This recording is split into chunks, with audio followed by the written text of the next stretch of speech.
សួស្តីគុណសិស្សថ្នាក់ទី5ទាំងអស់គ្នាចឹងក្នុងវីដេអូនេះអ្នកគ្រូនឹងថតអានទាំងអំណាចពាក្យហើយនិងអំណាចអត្ថបទចឹងណាដោយដែលអ្នកគ្រូឲ្យពួកយើងថតអានហើយផ្សាយចូលគ្រប់នឹងភាសាខ្មែរអំណាចពិធីបុណ្យច្រត់ព្រះនង្គ័ល1ពាក្យពិបាកព្រះនង្គ័លព្រះនង្គ័លនរោត្តមសីហមុនីនរោត្តមសីហមុនីគោឧសភរាជគោឧសភរាជមាកសម្ដេចព្រះបរមនាថសម្ដេចព្រះបរមនាថពិធីបុណ្យ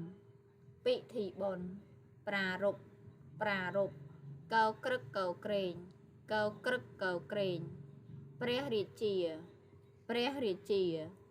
ធិបតីព្រះអង្គម្ចាស់ព្រះរាជាណាចក្រកម្ពុជាមន្ត្រីរាជការនេះមានស្អីម្ដងទៀតតភាគឡើងហ្នឹងណាមន្ត្រីរាជការរាជរដ្ឋាភិបាលរស្មីពនីតាបរោហិតព្រះមហាក្សត្រ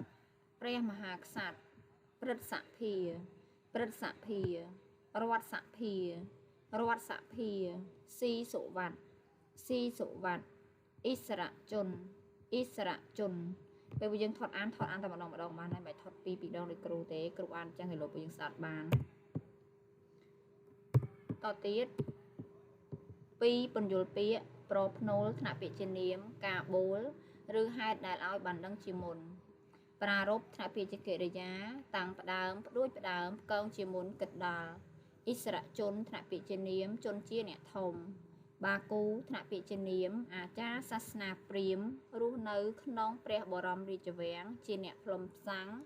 ពេលមានពិធីទ្វារទូសមាសព្រឹទ្ធសភាថ្នាក់ពាក្យជានាមឈ្មោះសភាមួយជាអង្គការនយោបាយរដ្ឋសភាថ្នាក់ពាក្យជានាមទីប្រជុំការងារសម្រាប់ប្រទេសគោឧសភរាជថ្នាក់ពាក្យជានាមគោព្រះរាជទ្រព្យសម្រាប់ទឹមក្នុងព្រះរាជពិធីបុណ្យច្រត់ព្រះនង្គ័លបរោហិតថ្នាក់ពាក្យជានាមអ្នកធ្វើនៅសេចក្តីទំនុកបម្រុងដល់នគរគឺព្រាហ្មណ៍ឬរាជគ្រូ3វេវចនៈស័ព្ទឬពាក្យន័យដូចកប្រារព្ធតាំងផ្ដើមផ្ដួចផ្ដើមគិតដល់ធ្វើខក្សត្រ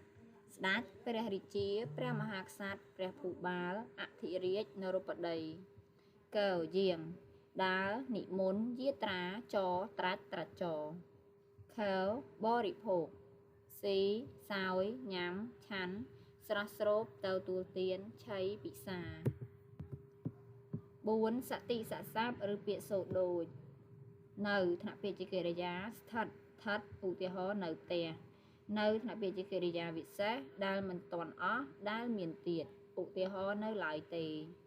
នៅថ្នាក់ពាក្យជានិបាតស័ព្ទនិងហើយនឹងឧទាហរណ៍ព្រះរាជវង្សានុវង្សនិងមន្ត្រីរាជការ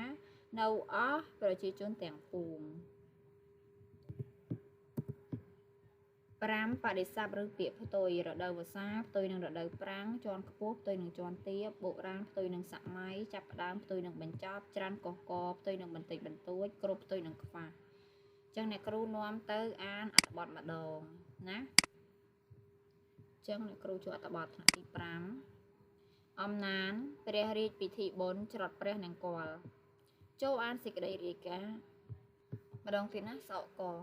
ចូលអានសេចក្តីរាយការណ៍សារព័ត៌មានមួយដូចខាងក្រោមនេះសៀមរាបព្រះរាជពិធីបុណ្យច្រត់ព្រះនង្គ័លឆ្នាំ2010នេះបានប្រារព្ធឡើងកាលពីថ្ងៃទី2ខែឧសភា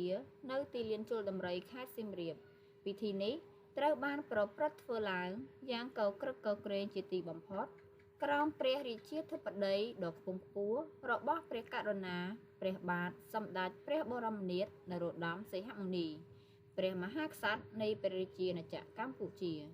និងមានការចូលរួមផងដែរពីសំណាក់ឥស្សរជនជាន់ខ្ពស់ថ្នាក់ដឹកនាំព្រឹទ្ធសភារដ្ឋសភានិងរាជរដ្ឋាភិបាលព្រមទាំងប្រជាពលរដ្ឋសិស្សានុសិស្សនិងមន្ត្រីរាជការមកពីគ្រប់ទិសទីយ៉ាងច្រើនកុះករ ព្រះរាជពិធីបានចាប់ផ្ដើមនៅវេលាម៉ោងប្រមាណជា 8:30 នាទីព្រឹកដោយមានព្រះអង្គម្ចាស់ស៊ីសុវត្ថិវជ្រាវុធទ្រង់ជាស្ដេចមាឃយាងច្រត់ព្រះនង្គ័លព្យួរព្រះស្រែនិងអ្នកអង្គម្ចាស់ក្សត្រីនរោត្តមរស្មីពណិតាទ្រង់ជាព្រះមេហួរព្រះរាជពិធីនេះបានប្រព្រឹត្តទៅចំនួន3ជុំនៃវាលព្រះស្រែបន្ទាប់មកក្រុមបាគូបានដឹកគោឧសភរាជទៅកាន់ថាសមាសដែលមានអាហារនិងទឹកចំនួន7ថាស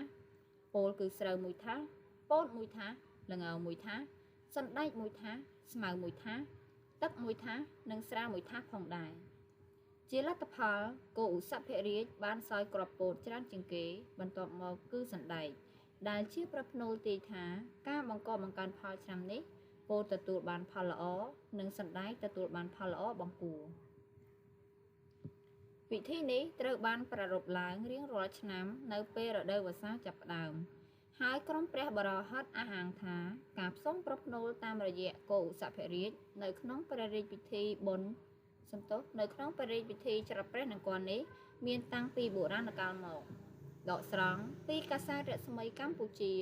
លេខ5188ថ្ងៃអង្គារទី4ខែឧសភាឆ្នាំ2010ដល់យើងអានចប់ប៉ុណ្ណឹងហើយយើងសូមអរគុណមកហើយកុំភ្លេចធ្វើសំណួរនេះធ្វើសំណួរឲ្យនឹងលំហាត់នៅក្នុងសៀវភៅមេរៀន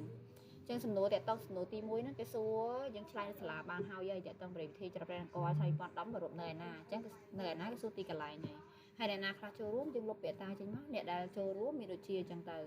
ហើយសំណួរទី2ដូចគ្នាតាគេបានធ្វើសកម្មភាពអ្វីខ្លះនៅក្នុងប្រតិវិធីបុណ្យនេះអញ្ចឹងយើងឆ្លើយមកនៅក្នុងប្រតិវិធីបុណ្យនេះគេបានធ្វើសកម្មភាពដូចតទៅឬក៏ដូចជាអញ្ចឹងមកយើងចាប់ផ្ដើមអានហើយសង្ខេបវាតើគេធ្វើសកម្មភាពអីគេខ្លះទី3តើមានទឹកនិងអាហារអ្វីខ្លះសម្រាប់ផ្សំគោឧសភរាជអញ្ចឹងយើងឆ្លើយទៅមានទឹកនិងអាហារអីគេខ្លះយើងមើលក្នុងអត្ថបទយើងនឹងឃើញហើយសម្រាប់ផ្សំគោឧសភរាជហ្នឹងទី4តើគោឧសភរាជសោយអ្វីអានអត្ថបទនឹងឃើញចម្លើយទី5តើគេផ្សំគោឧសភរាជដើម្បីអីដើម្បីអ្វីគឺយើងអានទៅយើងនឹងដឹងហើយថាផ្សំធ្វើអីទី6តើអត្ថបទនិយាយអំពីអ្វីទៅពេលលំហាត់វិញគេឲ្យពេញចន្លោះទី1ហើយនឹងទី2គេឲ្យចម្លងសេចក្តីដកស្រង់សម្ដីអញ្ចឹងយើងរៀនហើយតើតោះនឹងសេចក្តីដកស្រង់សម្ដីដែលយើងមានពាក្យអីគេខ្លះដើម្បីសម្គាល់ថាហ្នឹងគឺជាសម្ដីដកស្រង់របស់អ្នកណាអញ្ចឹងណាចាអញ្ចឹងទី1រៀងរាល់ឆ្នាំបរិយាពិធីច្រត់ព្រះនង្គ័លបានប្រារព្ធនៅចុចអញ្ចឹងតាក់ទងនឹងទីកន្លែងអ្នកគ្រូប្រាប់ឲ្យដូររាល់ឆ្នាំដោយសភៅថ្មីដូចជានៅតាកៅឆ្នាំ2019តែសភៅនេះ2010នៅសៀមរាបអញ្ចឹងតែស្បែកលើទីកន្លែងទេគេស្បែកលើពេលវេលាមួយដែលពិតប្រាកដដែលអត់ប្រែប្រួលណារៀងរាល់ឆ្នាំទី2នៅពេលបញ្ចប់ពិធីព្យួរព្រះស្រែមានពិធីផ្សងតផ្សងអីទី3អាហារសម្រាប់ផ្សងគោឧសភរាជមាន